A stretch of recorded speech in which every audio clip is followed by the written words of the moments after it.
In today's video, we will discuss about toxic charity, its impact on society, how to spot it, and most importantly, how to avoid it. We will also share some tips on how to give charity in a way that is truly helpful. What is toxic charity?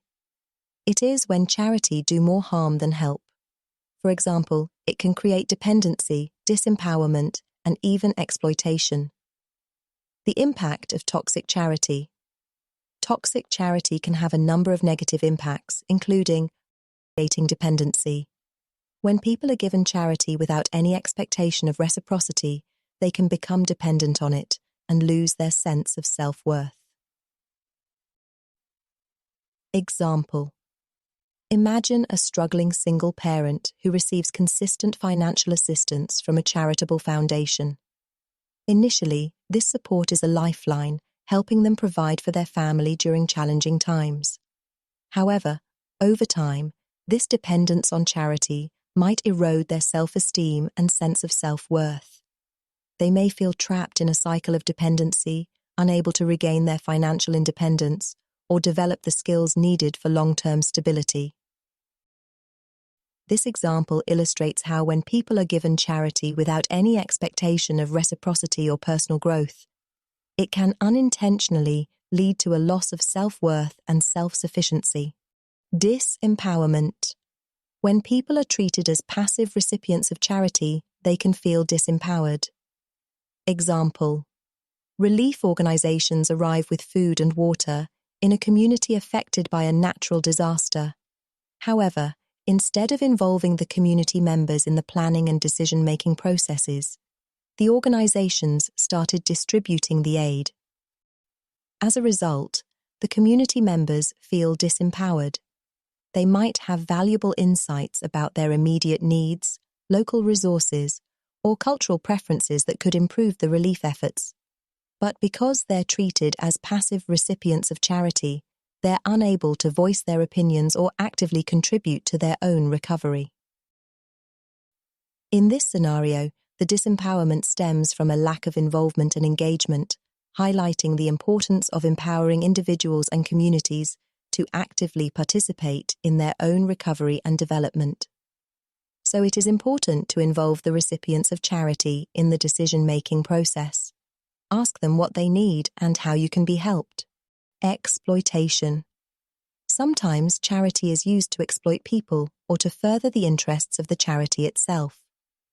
Imagine a for-profit charity organization that claims to provide food and medical aid to underprivileged communities in a developing country. They appeal to the generosity of donors, promising to help those in need. However, behind the scenes, a significant portion of the donations is used to cover lavish salaries and administrative costs for the organization's staff. In this case, the charity's primary focus is not on genuinely helping the needy, but on exploiting the generosity of donors for personal gain.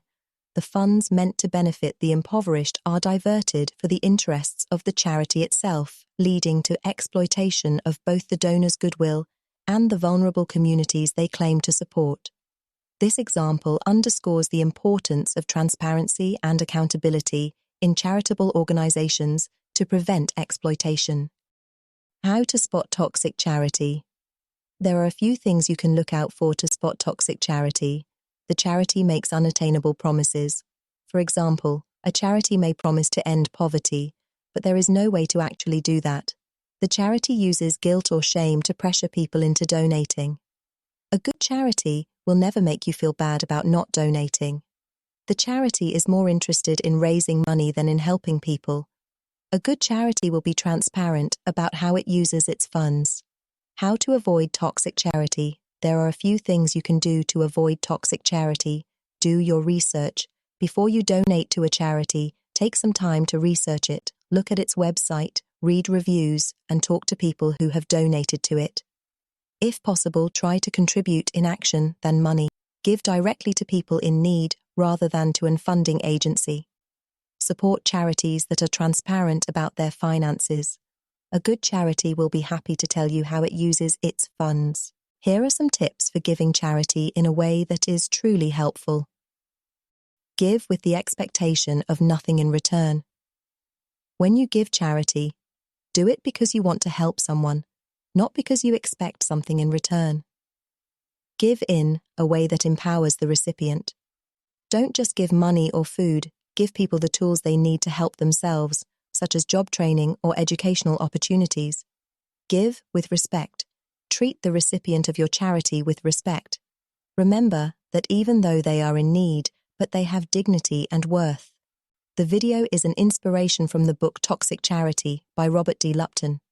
It teaches us we need to move away from a charity model of helping people and towards a model that empowers people to help themselves. This can be done by investing in things like education, job training, and microloans. It can also be done by working with communities to identify their own needs and solutions. Please drop a like if you like this information. It will boost our confidence, and subscribe to our channel for more such content. Until next video, keep smiling.